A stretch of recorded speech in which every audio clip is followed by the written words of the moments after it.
Bisa tampil di putaran final Piala Asia U23 sudah merupakan pencapaian tersendiri bagi timnas U23 kita. Tapi tentunya timnas tidak ingin capaiannya, sejarahnya ataupun torehannya berhenti hanya sampai di situ. Mimpi berikutnya adalah bisa menembus melangkahkan kaki menuju fase gugur perempat final. Akankah mimpi tersebut terwujud?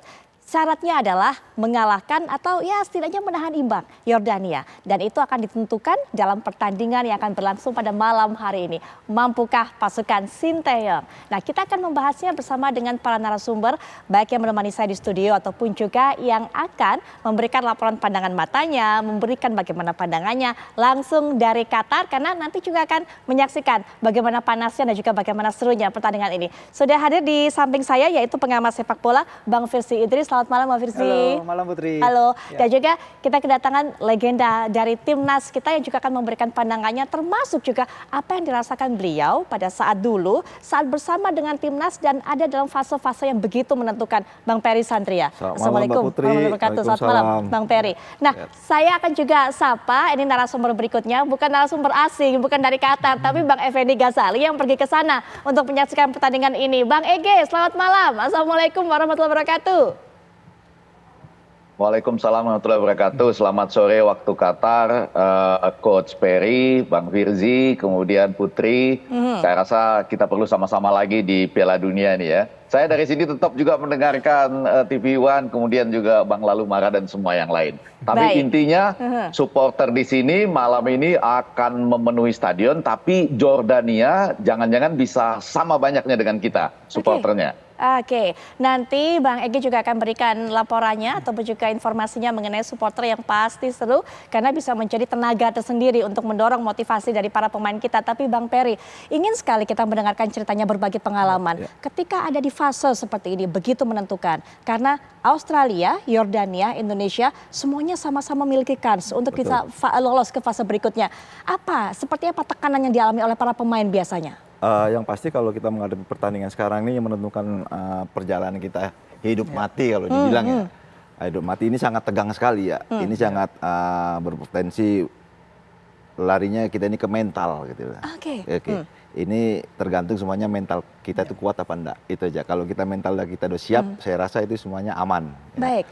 Karena terutama saya sampaikan kepada timnas kita selamat sudah bisa memenangkan pertandingan melawan Australia, tim kuat di grup A ini ya. Iya, betul. Setelah timnas U23 dikalahkan oleh Qatar, kita mampu bangkit, kita bisa mengalahkan tim Australia dengan skor 1-0. Baik. Saya rasa ini mental anak-anak Indonesia kita ini sudah mulai percaya diri untuk kedepannya melawan Yordania nanti malam ini. Oke, baik. Yang mudah-mudahan nanti malam bisa menang. Ada dua cara ya untuk bisa lolos ke perempat final. Yang pertama, bagaimana kita bisa memenangkan pertandingan. Ya setidaknya kita hitung-hitung kalau paling jelek kita bermain seri. Betul, ya. betul. Tapi yang kita waspadai juga permainan dari Yordania juga kan gitu. Mungkin malam ini dia bermain agresif ya, karena untuk bisa memenangkan pertandingan untuk malam ini lawan Indonesia.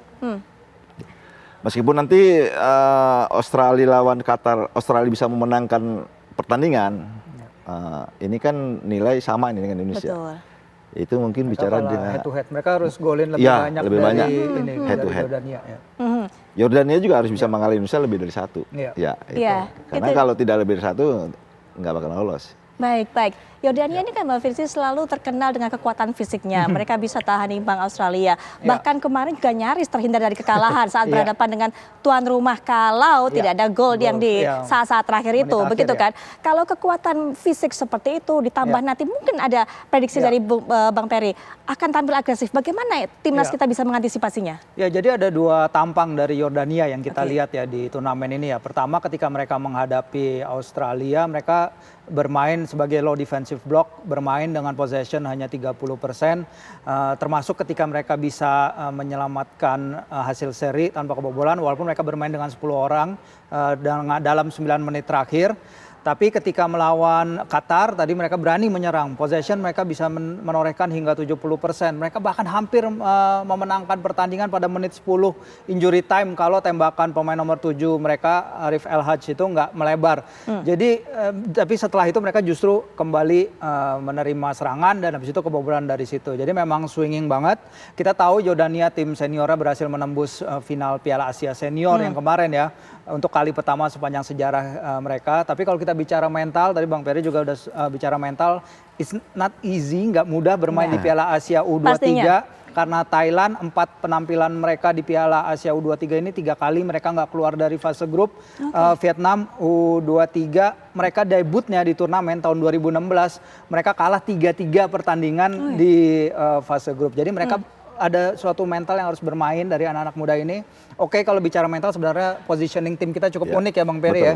Karena 14 dari 23 pasukan Sintayong sudah pernah mencicipi level senior. Itu adalah proporsi terbanyak dari tim-tim lain. Kita punya 6 pemain abroad yang bermain di luar negeri. Itu juga proporsi terbanyak dari tim-tim Asia Tenggara lain.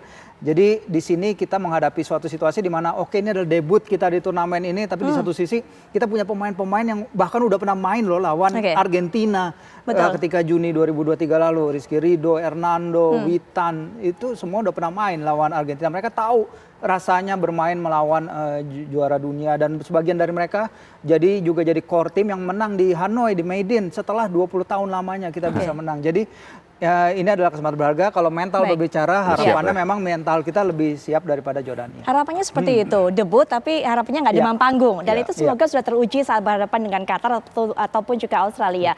Timnas U23 kita juga memang belum pernah berhadapan dengan Timnas U23 Jordania. Tapi pasukan senior kita pernah berhadapan dengan Timnas senior Jordania 5 kali. Dan 5-5-nya harus merasakan kekalahan Timnas kita. Semoga akan ada sejarah berbalik, catatan berbalik yang ditolakkan oleh Timnas U23 kita. Nanti kita akan bahas lebih lanjut setelah jeda berikut ini.